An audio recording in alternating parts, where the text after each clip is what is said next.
नमस्कार। आज हम जॉर्डन पीटरसन की किताब 12 rules for life an antidote to chaos पर एक गहरी चर्चा कर रहे हैं।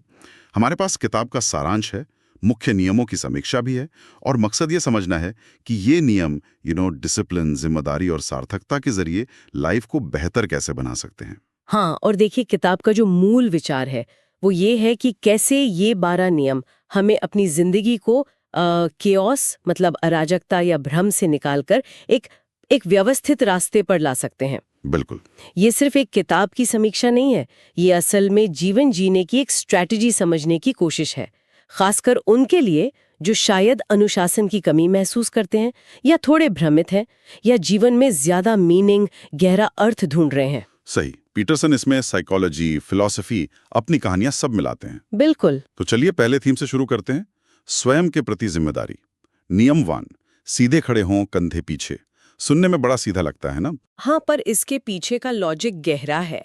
पीटरसन यहाँ लॉबस्टर का उदाहरण देते हैं, ये बताने के लिए कि कैसे बॉडी पोस्चर और कॉन्फिडेंस वो जैविक स्तर पर जुड़े हैं। सीधे खड़े होने से सचमुच हमारे ब्रेन की केमिस्ट्री बदल सकती है, हम दुनिया को बेहतर तरीके से फेस कर पाते हैं। ये बड़ा दिलचस्प पॉइंट है कि कैसे एक फिजिकल एक्ट का इतना साइकोलॉजिकल असर होता है। मतलब ऑर्डर की शुरुआत अपने शरीर से ही होती है। बिल्कुल। और इसी से जुड़ा है नियम 6, दुनिया की आलोचना करने से पहले अपना घर व्यवस्थित करें। सीधी सी बात है, बाहर की दुनिया को ठीक करने निकलो, उससे पहले अपनी लाइफ की जो छोटी छोटी गड़बड़ियां हैं उनको तो संभालो। हाँ, अपना कमरा ही ठीक कर लो पहले। हाँ। और फिर है नियम 2, अपना ख्याल ऐसे रखें जैसे आप किसी और की मदद के लिए जिम्मेदार हैं।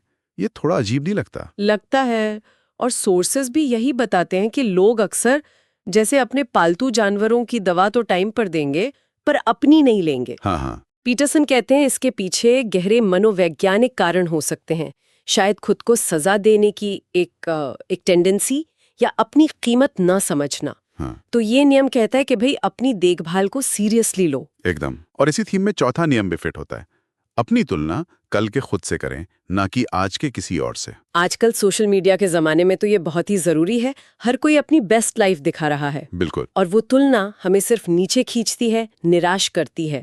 तो ये चारों नियम आप देखें तो पर्सनल इंप्रूवमेंट और जिम्मेदारी पर फोकस करते हैं। संदेश साफ है, बदलाव की शुरुआत खुद से करो, अपनी लाइफ की कमान अपने हाथ में लो। ये सेल्फ सैबोटाज से बचने और अपनी वैल्यू समझने की बात है। अच्छा, अब आते हैं दूसरी थीम पर, दूसरों के साथ हमारे रिश्ते और बातचीत। नियम 3 है, ऐसे लोगों से दोस्ती करें जो आपके लिए सर्वश्रेष्ठ चाहते हैं। मतलब हमारी संगति, हमारा सर्कल, वो हमें ऊपर भी उठा सकता है, नीचे भी गिरा सकता है। सही कहा। पीटरसन इस पर बहुत जोर देते हैं कि हमें उन लोगों के साथ रहना चाहिए जो हमारी ग्रोथ चाहते हों, जो हमें एनकरेज करें, न कि जो हमारी कमियां गिनाकर हमें छोटा महसूस कराएं। ये हमारी मेंटल हेल्थ के लिए बहुत जरूरी है।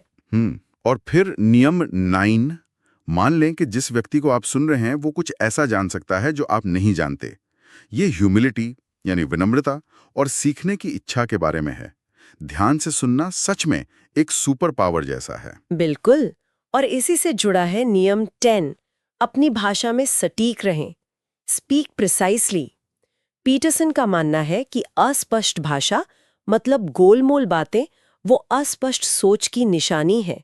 जब हम अपनी बात को क्लियरली ठीक से कहने की कोशिश करते हैं तो हम असल में दुनिया को और खुद को बेहतर समझ रहे होते हैं। अच्छा। ये जैसे कियोस्क को शब्दों के जरिए ऑर्डर में बदलना है। इंटरेस्टिंग। अब तीसरी और आखिरी थीम, जीवन की चुनौतियों और सार्थकता का सामना। नियम 7 है, जो सार्थक है उसका पीछा करें, न कि जो सुविधाजनक है। मतलब आसान रास्ता अक्सर कहीं नहीं ले जाता, जो लॉन्ग टर्म में मीनिंगफुल है भले ही मुश्किल हो, उसी से सेटिस्फैक्शन मिलता है। हाँ, और नियम 8 इसी बात को आगे बढ़ाता है, सच बोलें या कम से कम झूठ ना बोलें। पीटरसन के लिए सच बोलना सिर्फ एक नैतिक बात नहीं है, ये रियलिटी से कनेक्टेड रहने का तरीका है।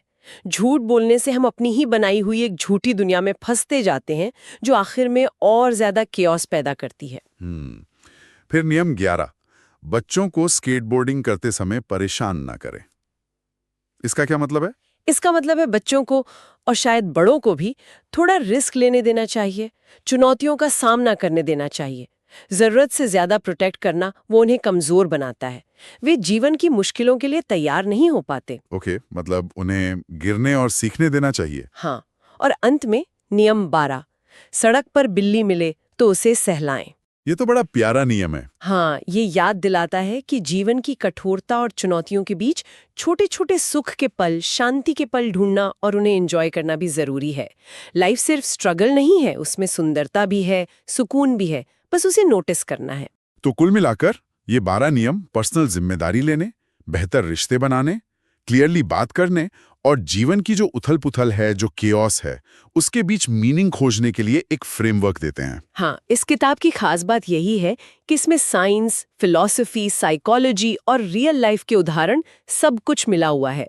ये थोड़ी मुश्किल सच्चाइयां बताती है, पर बहुत क्लियरली और गहराई से। हाँ, ये सिर्फ नियमों की लिस्ट नहीं है, बल्कि लाइफ को ज्यादा पर्पस के साथ जीने का एक नजरिया देती है। और सोर्सेज बताते हैं कि ये उन लोगों के लिए काफी अहम हो सकती हैं जो अपने माइंडसेट और डिसिप्लिन को वाकई सुधारना चाहते हैं। हमारी राय में भी ये उनके लिए जरूरी किताब है जो खुद पर काम करना चाहते हैं। बिल्कुल। और जाते जाते एक सवाल छोड़ जाते हैं सोचने के लिए। अगर हमें आज के इस भागदौड़ भरी जिंदगी के लिए इन 12 नियमों में से सिर्फ एक चुनना हो जो सबसे ज्यादा रेलेवेंट हो, तो वो कौन सा होगा और क्यों? क्या सार्थक चीज का पीछा करना आज की सबसे बड़ी चुनौती है, या फिर अपनी तुलना कल के खुद से करना? इस पर सोचना शायद काफी सार्थक हो